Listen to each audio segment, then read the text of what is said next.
Yeni doğan bebeğe ne isim koyulması iyi olur? Kız bebekler için hangi isimler önerilir? Erkek bebekler için hangi isimler önerilir? Bu konulacak isimlerin Kur'an'da geçmesi şart mıdır? Hangi isimleri koymak tehlikelidir? Başlıyoruz. Bir ismin Kur'an'da geçmesi onu isim olarak kullanmak için yeterli midir? Tabii ki de değildir. Çünkü Kur'an'da edat da geçer, zamir de geçer, sadece isim geçmemektedir. Örnek verelim. Aleyna çok kullanılan bir isimdir. Aleyna böyle edatla zamir arası bir şey. Üzerimize demektir. Bu işteki asıl bakılması gereken olay o isim Kur'an'da geçiyor mudur, o isim Arapça mıdır değil. O isim manası güzel bir isim midir? Asıl bakılması gereken kriter buyken Aleyna kelimesinde aslında bir mana olarak bir karşılık da yoktur. O yüzden sadece Kur'an'da böyle bir kelime geçiyor diye koymak fazla doğru değildir. Yine çok kullanılan isimlerden bir tanesi Ünzile. Bildiniz mi? Hani Kur'an'ın inzali diyoruz. Ne demek ünzile? İndirildi demek. Hüseyin'in adını indirildi olarak düşün. İndirildi, bugün çaya gidelim mi falan, değil mi? Tam olmuyor aslında. Niye? Bir mana karşılığı mevcut değil. Demek ki sadece Kur'an'da geçiyor diye isim koymak fazla uygun değil. Öyle olacak olsa çocuklarımızın adına Firavun, Karun, Nemrut diye koymamız gerekirdi. Hadiste şöyle geçiyor. Sizler kıyamet günü isimlerinizle ve babalarınızın isimleriyle çağrılacaksınız. Öyle ise isimlerinizi güzel yapın diye Efendimiz Aleyhisselatü Vesselam bu şekilde beyanda bulunuyor. Yani bu ne demek? İsimleri koymaktan mesuliyetimiz var mı? Evet, mesuliyetimiz var. Çünkü çocuk bizzat kıyamette o ismiyle çağrılacak. Efendimiz Aleyhisselam'ın açıklamalarına göre en güzel isim olarak kullanılabilecek isimlerden bazıları Abdullah, Abdurrahman, Muhammed, Hasan, Hüseyin ve diğer İslam büyüklerinin isimleri gibi isimleri Efendimiz Aleyhisselatü Vesselam önermektedir. Kız isimleri olarak da Ayşe, aslında Aişe değil mi? Ama biz Ayşe diyoruz veyahut aslı Fatıma ama biz ona Fatma diyoruz. Zeynep, Hatice, Cemile, Zehra gibi isimlerin Efendimiz Aleyhisselatü Vesselam önerdiği isimlerdendir. Allah katında isimlerin en güzeli Abdullah ve Abdurrahman'dır diye de bir hadis mevcuttur. Yeni soruya geçiyorum. Her şeyin adından bir payı vardır derler, doğru mudur? Hani bu adam ismiyle müsemma derler ya. Yani ismiyle özdeşleşmiş, aynı onu yansıtıyor derler ya. Böyle bir benzetme, böyle bir cümle, böyle bir deyim doğru mudur? Yanılmıyorsam bir Arap deyimi olacak. Evet, doğrudur. Yani bunun bir hakkı, bunun bir payı vardır. Sizin bir kızınız olsa, o kızınızın üstüne titreseniz, eğitseniz ve adını da Hatice koysanız, Hatice diye diye o kızı Haticeleştirebilirsiniz. Asiye diye diye o insanı Asiyeleştirebilirsiniz. Mus'ab diye diye o yavrucağı Musablaştırabilirsiniz. O yüzden herkesin isminde bir payı var mıdır? Evet, bir payı vardır.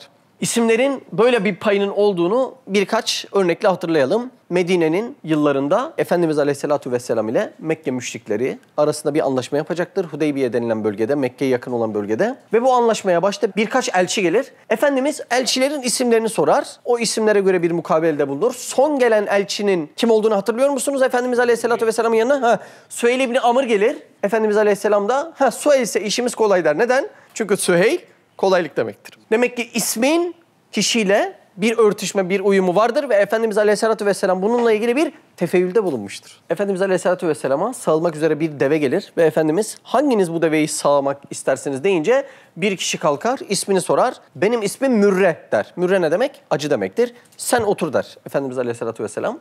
Başka bir kişi kalkar, senin ismin nedir? Harp. Harp ne demek? Savaş demek. Sen de otur der. En son başka biri kalkar, senin ismin nedir diye sorunca Yaiş. Yani biz Yaşar diyoruz ya şimdi.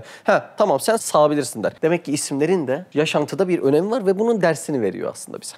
Yeni sorumuz. Çocuğa isim koymak kimin vazifesidir? Şimdi ben bunu söyledikten sonra evde ne kavgalar, ne olaylar değil mi? Evet, çocuğa isim koymak aslında babanın vazifesidir. Şimdi bu lafı duyduktan sonra herkes eve gidip hayt çocuğun adı bu olacak falan. Bu sefer ne olur? Bu sünnete ittiba etmek için diğer sünnetlerden uzaklaşmış olur. O yüzden aslında biraz düşünceli bir baba şunu da yapabilir. Mana derinliği uygun olduktan sonra cennet ayakları altına serilmiş olan anneyle mutabık kalıp uzlaşıp onun da gönlünü alaraktan belki bir orta yol bulmak o ahvalde daha uygun, daha makul olabilir. Yeni soru. Allah Azze ve Celle'nin Esmaül Hüsnası isim olarak kullanılabilir mi? Cevap: aynı ile kullanılamaz. Mesela Es-Samet Allah'ın bir ismidir. Es-Samet olarak biz bunu bir insana veremeyiz. Samet olarak verebiliriz. Ama bunun çok daha güzeli var. Nedir çok daha güzeli? Abdüs-Samet, yani Samed'in kulu. Her şeyin ona ihtiyacı olan ama onun hiçbir şeye ve hiç kimseye ihtiyacı olmayan Samet'in kulu. Yani bu şekilde versek ne olur? Daha güzel olur. Bir örnek daha verelim. En-Nur diye veremeyiz ama Nur diye verebiliriz. Bunda bir beis mevcut değildir.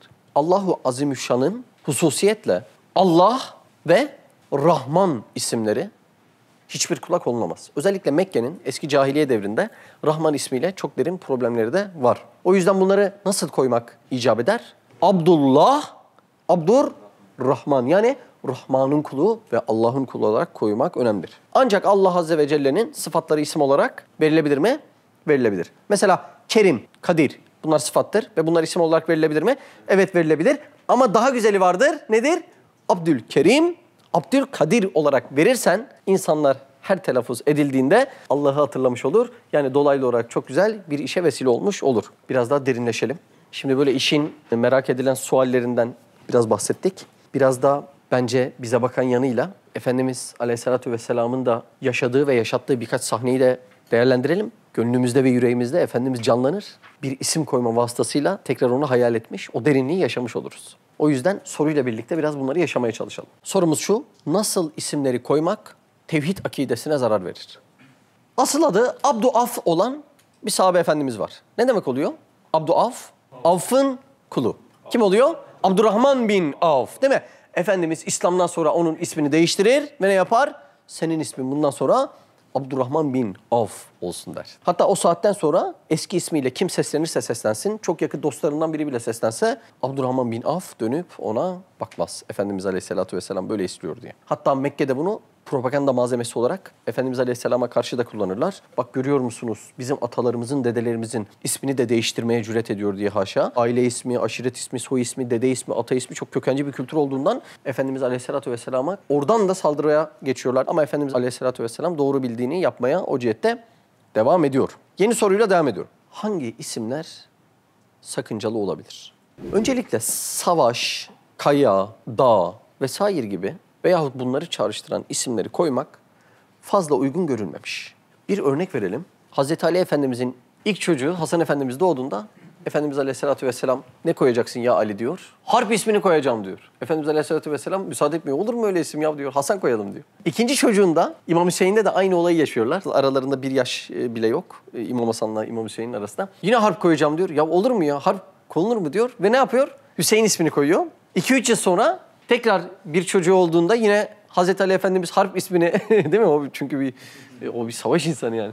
Harp ismini koymayı istediğinde bu sefer Efendimiz Aleyhisselatü Vesselam ona da Muhassin ismini koyuyor. Daha sonra vefatından sonra da harp ismini koymayı hiçbir zaman istememiş zaten Hazreti Ali Efendimiz. Yine böyle bilmemiz gereken, belki kulağımızın bir köşesinde olması gereken çok konulan isimlerden bir tanesi. Efendimiz Aleyhisselatü Vesselam ateş parçası anlamına gelen Cemre'yi güzel kız manasına gelen Cemile ile değiştirmiştir. Çünkü güzel bir mana çıkması onun asıl nazarında olan meseledir. Yine başka bir örnekle devam edelim. Onun zamanında kız çocuklarına Berre. Ne demekti Berre? Günahsız manasında Berre kullanılıyordu. Ve Efendimiz Aleyhisselatü Vesselam bu ismi değiştiriyordu. Var mı aklınıza gelen bir hatıra? Zeynep binti Cahş annemizin zamanında ismi neydi aslı? Berre'ydi. Zeynep ile değiştiriyor. Anıldığında çok güzel çağrışım yapmayan meşhur kişiler akla gelecekse eğer böyle isimlerin konulması da fazla uygun görünmemiştir. Bilgimiz olsun. Tabi'in imamlarından Said bin Müseyyep şöyle anlatıyor. Onun dedesi sahabe efendilerimizden bir tanesi. Bir gün Efendimiz Aleyhisselam'ın huzuruna gidiyor. Efendimiz Aleyhisselatü Vesselam da ismin nedir diye sorunca benim ismim Hazın'dır diyor. Yani sert demek, kaya gibi bir manası da vardır. Efendimiz Aleyhisselatü Vesselam ya Hazın diye isim mi olur diyor ya. Gel onu Sehil yapalım. Sehil ne demek?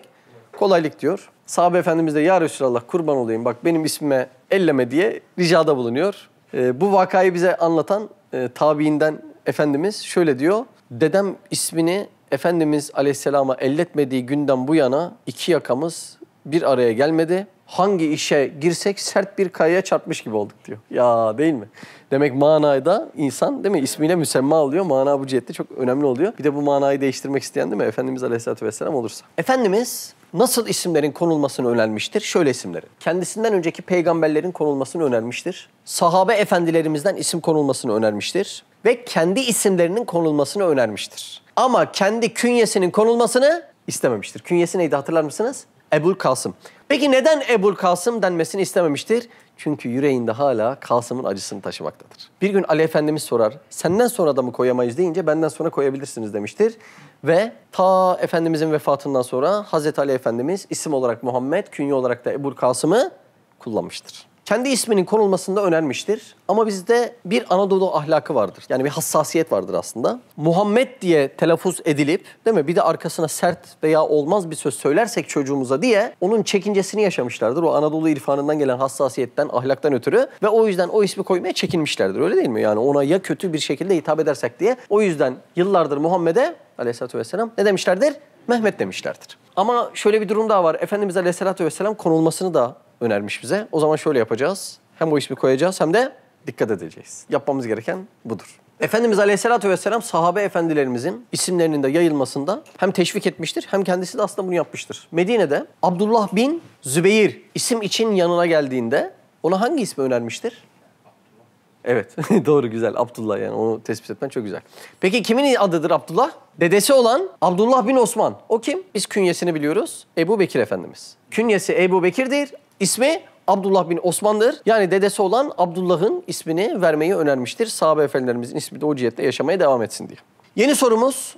Çocuğa kaçıncı gün isim verilmelidir? Efendimiz Aleyhisselatü Vesselam oğlu İbrahim'e ilk gece isim vermiştir. Ama birkaç gün içerisinde çocuğa isim verilmede de bir sakınca yoktur. Yani böyle birisi sorsa aslında hastaneden çıkmadan o isim verilse biraz daha uygun ve işimiz de kolaylaştırılmış olabilir. Yeni bir sual edelim. Çocuklara 2 isim koymak sünnet midir? Şimdi biz buna sünnettir diyemeyiz. Çünkü bildiğimiz, belki denk geldiğimiz bir örnek yok. Hazreti Ali Efendimizin çocuklarına direkt bir isim Hasan ve Hüseyin diye koymuş. Ama Efendimiz Aleyhisselam'ın yanında kimin birden fazla ismi varsa yahut güzel lakabı varsa onlara hiç ses etmemiş. Şimdi bu birden fazla isim meselesi aslında aileler bazen, değil mi, öyle yapıyor. Ya ana tarafı var, baba tarafı var. Şimdi onların uzlaşması adına birden fazla isim konulsa bunda bir sıkıntı yoktur yani. Hatta onları uzlaştıracaksa konulabilir diye beyanlar mevcuttur. Benim ismimi kullanın diye nasihatta bulunmuş ve başka bir hadis-i şerifte benim 5 ismim vardır diye bulunuyor. Bizim bildiğimiz daha fazla da var ama bu hadiste 5 ismim vardır diyor. O isimleri biraz hatırlatalım. Muhammed,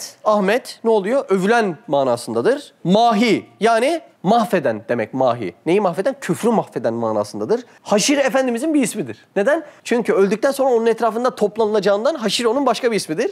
Bir de Akip, yani Hatemen Nebi. Yani son demektir. Son peygamber olduğundan Akip onun diğer bir ismidir. Hadis-i şerifte bu 5 ismini zikrediyor kendisi. Efendimiz Aleyhisselatü Vesselam. Bir de şu lakap meselesine gelelim mi? Efendimiz Aleyhisselatü Vesselam güzel lakaplara bir şey dememiş ama kötü lakapların en ufağı yanından geçtiği anda Efendimiz Aleyhisselam çok ciddi uyarılarda bulunmuş. Hatta bir gün Ayşe annemiz birisini tarif ederken o kısa boylu kadın var diye deyince ey Ayşe öyle bir cümle ettin ki şu suya atsan su necis olur demiş. Kısa boylu tarifini bile istemiyor o cihette. Kriter ne? Birisi hazır yanındayken darılacaksa sen onu söyleyemezsin. Birisi yanındayken darılacak mı? Şu kısa boylu adam dediğinde darılacak. Bir de bizde bunların önü alınmıyor maalesef. O yüzden en başından kessek iyi olur. Mesela şu zayıf olan arkadaş diyorsun. O adam belki zayıflığını takıntı yapmış, üzülüyor.